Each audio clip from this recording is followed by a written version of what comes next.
नमस्ते दोस्तों, आज हम फिर आपके पास एक मूलभूत चर्चा यानी अवेयरनेस है। मैं चाहता हूं कि एक्चुअली जो मैंने कंट्रीब्यूट किया हुआ है और जो अभ्यास किया हुआ है, मुझे ऐसा लगता है कि आप ज़रूर इसके ऊपर रिसर्च कीजिए और जैसे आप लोग हमें रिस्पॉन्ड करते हो, आप उसी तरीके से हमें फिर से रिस्पॉन्ड कीजिएगा। आज का विषय हम ले रहे हैं mobile base stations, mobile towers. Regularly आप जब वॉक को जा रहे हो, जब आप काम पे जा रहे हो, ट्रेन से ट्रैवल कर रहे हो, तो आपको मोबाइल टावर्स दिन ब दिन आपको दिख रहे हैं कि जो संख्या है वो बढ़ते जा रही है। एनीहाउ, नो डाउट कि नेटवर्किंग जिस तरीके से बढ़ रहा है, वायरलेस जो रेडिएशन है वो जिस तरीके से बढ़ रहा है और डिमांड है क्योंकि आज 140-145 करोड़ की आबादी खाली भारत में, उसमें लगभग 100 से ज़्यादा करोड़ लोगों की जो आबादी है उनके पास मोबाइल है। और इसको आप ग्लोबली लेंगे, विश्व स्तर पे लेंगे, तो लगभग 800-850 करोड़ में आज लगभग आप एक पकड़ लीजिए कि भारत और चाइना को, दोनों को मिला के लगभग 30 से 35% तो हमारे देश में और चाइना को मिला के एक्चुअली काफ़ी लोग एक्चुअली इस सुविधा का इस्तेमाल कर रहे हैं। तो दोस्तों, विषय गंभीर है, चर्चा भी जरूरी है, डिबेट भी जरूरी है, आपकी राय भी जरूरी है। नाउ इशू ऐसा है कि जिस तरीके से भारत ग्लोबल स्तर पर अपने आप को विकसित करते जा रहा है और उसी तरीके से हमारी जो टेक्नोलॉजी है, आज 5G की टेक्नोलॉजी आज हमारे पास आ गई है। आप सोचिए, आप 1980 के दशक से आज 225 के दशक में आज किस तरीके से हमारा जो विकास है और मोबाइल की रफ्तार जिस तरीके से बढ़ी है, 5G तक हम आ चुके हैं। लेकिन क्या आप लोग इसके बारे में जानते हैं कि मोबाइल टावर्स जो इलेक्ट्रोमैग्नेटिक रेडिएशन जो उनके तरंग जो निकल रही है, वो खास करके ह्यूमंस के ऊपर, चर्चा इसके ऊपर अभी भी जारी है, रिसर्च जारी है, क्योंकि हमारा जो संगठन है, भारत का जो नियति जो डिसाइड करती है, जो इंफॉर्मेशन एंड ब्रॉडकास्टिंग या इंफॉर्मेशन एंड टेलीकम्युनिकेशंस में जो हमारी साथ दे रहे हैं, वो एक जर्मन की एक ऑर्गेनाइजेशन है जो हमारी जो तरंग है, रेडिएशन जो है, उसको माप तौल पर यानी कि जो मानक है, वो मानक एक्चुअली 2012 के बाद वी वर ऑलमोस्ट, आप समझ ली, एक दहाई पे हम आ चुके हैं जो रेडिएशंस है। पर चर्चा इस पे भी चल रहा है कि क्या इट कैन कॉज कैंसर यानी कार्सिनोजेनिक टू ह्यूमंस। रिसर्च छूटा नहीं हुआ है, गवर्नमेंट ने अभी भी इसको रिसर्च पे रखा हुआ है और काफी कुछ एक्चुअली इसके ऊपर काफी रिसर्च भी हो चुका है वर्ल्ड में और काफी अभी आनी बाकी है। इसके अलावा हमारे जो केंद्र शासन में जो हमारी जो मिनिस्ट्री है, मंत्रालय है, ministry of environment and forest, इन लोगों ने MOEF जिसको हम बोलते हैं, इन लोगों ने ऑलरेडी बर्ड्स एंड बीज के ऊपर रिसर्च किया हुआ है under the guidelines of CPCB। यानी CPCB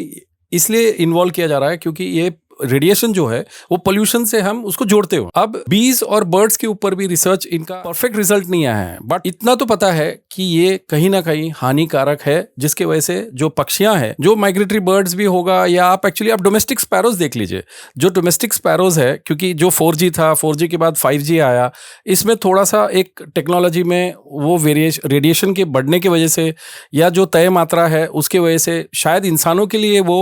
मान्यता होगा या मानक होगा, पर शायद बर्ड्स और ब्लीज इसमें कहीं ना कहीं हानि पहुंच रही है। जो बेसिक संगठन भारत के साथ जो NGO जिस रेडिएशन के ऊपर जो मानक बना के रखा हुआ है भारत में, वो हमारा, आप लोगों भी जानते होंगे, जिसको हम ICNIRP यानी we call it as international commission of non ionizing radiation protection, ICNIRP। I am sorry, शायद शब्दों का गड़बड़ हो रहा है। तो इशू ऐसा है कि इन इंडिया सुप्रीम कोर्ट का एक केस चल रहा था, Harishchandra Tiwari versus Union of India. Case Madhya Pradesh के राज्य से आई थी, जहां हरीशचंद्र तिवारी अपने आप को इस तरीके से साबित किया कि जो उनको न्यूरोलॉजिकल इफेक्ट हुआ था, जिसके वजह से उनको शायद कैंसर डिटेक्ट हुआ, मैं शायद पे हूं, तो इस वजह से सुप्रीम कोर्ट ने 2016 में BSNL को, यानी वो जो एजेंसी थी, क्योंकि आज एक्चुअली आपको भी पता होगा कि लगभग 15 एजेंसीज है हमारे पास मोबाइल ऑपरेशंस में, तो BSNL को ये कहा गया था कि विदिन 7 डेज आपको ये टावर निकालना है। उसके बाद भी एक्चुअली काफी कुछ केसेस, हर सरकार को इसके ऊपर इत्तला किया गया कि आप आइए और अपना एफिडेविट फाइल कीजिए। तो केस शायद से मेरे जो लीगल जो व्यूअर्स हैं, वो तो एक्चुअली इसका तो रिसर्च करके आप तो देख ही लेंगे और आप समझ भी लोगे कि मैं किस तरफ इशारा कर रहा हूं। तो इशू ऐसा है कि छूटा नहीं हुआ है कि कहीं ना कहीं it is a cause of cancer, क्योंकि आप रिकॉर्ड्स आप देखोगे, अगर आप गूगल करते भी हो या आप रिसर्च भी करते हो, तो आपको इतना तो पता होगा 1 of every 5 in the world is suffering, यानी उसको कैंसर का डिटेक्शन हो रहा है। अपार्ट फ्रॉम ये जो मैग्नेटिक रेडिएशन जो है, इलेक्ट्रोमैग्नेटिक रेडिएशन जो है, ये इस तरीके से भी आपको हानि पहुंचा रही है कि आपका फिजियोलॉजिकल, न्यूरोलॉजिकल, कॉग्निटिव एंड आपका जेनेटिक का भी इशू आ रहा है। यानी इसको मैं आपको सिंपल मेडिकल भाषा में, मैं हालांकि मेडिकल स्टूडेंट नहीं हूं, ना मैं मेडिकल प्रोफेशन का हूं, बट इसका मतलब ये है कि कहीं ना कहीं इंसान में जो जेनेटिक सेल्स है उसको ये तरंग हानि पहुंचा रही है। ये मैं क्लेम नहीं कर रहा हूं, बट डेफिनेटली आपको इसका रिसर्च कहीं ना कहीं से आएगा कि जिस तरीके से परिवेश यानी सेंट्रल पोल्यूशन कंट्रोल बोर्ड का एक परिपत्रक, न्यूज़ लेटर एक आया था 2010 एंड 12 के बीच में, उसमें उन लोगों ने क्लियरली मेंशन किया था कि किस तरीके से ये जो जेनेटिक, क्योंकि उसका जो रिसर्च की जो मान्यता थी वो हमारे एक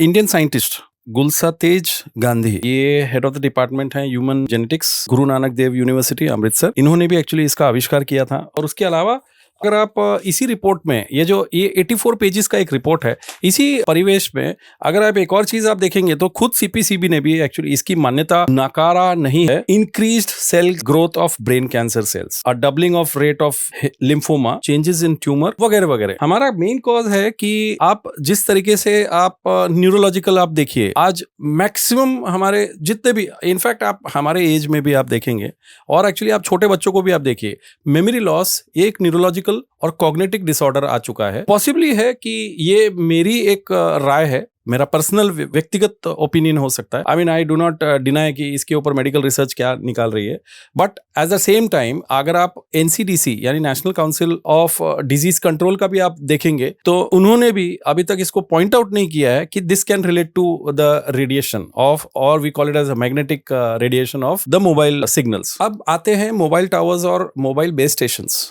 आपने लगभग काफ़ी बिल्डिंगों में आपने देखा होगा कि बिल्डिंग के ऊपर भी लगा हुआ है, एक पर्टिकुलर हाइट है जो लोकल एजेंसीज यानी जो लोकल बॉडी है, म्यूनिसिपल कॉर्पोरेशन हो या कोई गवर्नमेंट की एजेंसी हो, ग्राम पंचायत, जिला पंचायत, आपने देखा होगा कि एक्चुअली उसके पास से उनको एक कंसेंट लेना होता है, यानी उनको उसकी मान्यता लेकर उनको इंस्टॉल करना पड़ता है। And it is all under the guidelines of TRAI यानी telecom regulations authority of India. TRAI is actually a government body under information and technology, आपको भी पता होगा। अब आते हैं कि जो तरंग है यानी जो मैग्नेटिक रेडिएशंस है, ये exactly is been monitored by TRAI। Now I have asked, हमने खुद अभी हमारे नवी मुंबई म्युनिसिपल कॉर्पोरेशन में अभी हमने पर्यावरण से भी एक्चुअली हमने इसके ऊपर बात किया है कि we should take this up, क्योंकि इट इज एक्चुअली एक बढ़ती आबादी का एक बढ़ता हुआ जो डिजीज है, I can call it as a disease because ये कैसा एक वाइड स्प्रेड एक आउटब्रेक हो रहा है कि memory loss is a normal issues. उसके अलावा we have some genetics which actually even supreme court has acknowledge in 2016, I do not deny that. But अभी मुझे ये बोलना है कि जो बेस स्टेशंस और मोबाइल टावर्स जो लग रहे हैं उसकी एक तय गाइडलाइंस है, उसके हिसाब से ये लोग कर रहे हैं। हालांकि रेडिएशंस और मैग्नेटिक फील्ड जो बन रहा हुआ है, एक आकर्षण जो है मैग्नेटिक्स का, वो ह्यूमंस के ऊपर ना ही कोई हमारे पास ऐसी कोई यूनिट है कि हम उसको मेजर कर पाएं। तो ये अब ये मैं सरकार के लॉबी में डालता हूं कि आप एक्चुअली इसको किस तरीके से आप, जैसे मैंने अभी हमारे खुद की एजेंसी ने भी हमारा जो धर्म युद्ध है, हमने भी एक्चुअली अभी पर्यावरण विभाग में भी बात करके हमने बताया उनको कि we call it as a gauss meter, GAUSS। This is a meter which is available in the market and it can measure जो मैग्नेटिक फील्ड है आपके बाजू में, हम उसको मेजर कर सकते हैं। तो दोस्तों आप आते हैं मोबाइल टावर्स के इंस्टॉलेशंस के, वापस आते हैं। अगर आप देखेंगे तो एक गाइडलाइंस में ऐसा भी दिया है कि 1 किलोमीटर के रेंज में आपको मोबाइल टावर नहीं होना चाहिए, प्लस उसके अलावा आपका जो रेडिएशंस है वो एक तय मान्यता में होना चाहिए। उसके अलावा आपका mobile tower maximum should be not more then 3 antennas. आज ऐसा सिचुएशन आ गया कि बिल्डिंगों के ऊपर आपने 5-5, 6-6 एंटीना देखा हुआ है। अगर आप देखेंगे तो एक घर के हिसाब से आपका एक antenna should be not more than 20 metres. उसके बाद एक्चुअली इट डिपेंड्स कि आपका दूसरा एंटीना लग गया तो 10 मीटर, तीसरा एंटीना लग गया तो 40 मीटर, ये बफर जोन है। उसके अलावा आपका मोबाइल टावर्स और बेस स्टेशन जो है, this should not be visible, या आपको आप एरियल डिस्टेंस बोलिए 100 मीटर्स, यानी आपका जो डायमीटर्स है 100 metres between in between hospitals and schools and colleges and education institutes. एक आपको एक किस्सा भी बताता हूँ कि आयरोली में हमारे एक मित्र हैं, उन्होंने इसी के ऊपर एक्चुअली काफ़ी कुछ लड़ाई भी किया हुआ था 2014-15 में। I think he lost his मतलब उनके वालिद, उनके जो पिताजी हैं वो इन्होंने ही lost his father and it was basically due to a breakdown. And the reason was कि जो हॉस्पिटल है वो हॉस्पिटल के बिल्कुल ऊपर में आपका एक मोबाइल टावर है और वो लगभग 11-12 साल से वहाँ पर इंस्टॉल्ड है। यानी आप सोचिए कि किस तरीके से प्लानिंग अथॉरिटी जो नॉर्मली टैक्स पेयर का पैसे से जो कॉरपोरेशन चल रही है, और आपको ये भी पता होगा कि under article 21 fundamental rights of health, ये जो हमारा बेसिक प्रोविज़न है, वो जो कॉरपोरेशन है उसका ये प्राइम जवाबदारी है कि he has to take care of the corporation, has to take care of the health of the citizens. But ऐसा दिख नहीं रहा है दुर्भाग्यवश। अब मोबाइल बेस स्टेशंस और मोबाइल टावर्स का जो तरंग है उसका जो मैग्नेटिक वेव्स और रेडिएशन जो है, we are not able to जज एज अ नॉर्मल पब्लिक। हम उसको मेजर नहीं कर सकते, we leave it to the corporation और we leave it to the MPCB. At the same time जो रेसिडेंशियल एरियाज में जो लगता है उसके लिए भी एमपीसीबी ने खुद अपना एक सर्कुलर निकाला था 2010 में परिवेश के साथ, क्यों राज्य सरकार भी एक्चुअली उसको निकालती है। उन्होंने क्लियर कट बिल्डिंग का इंस्ट्रक्शंस में ऐसा दिया गया था कि every floor has got a veto power.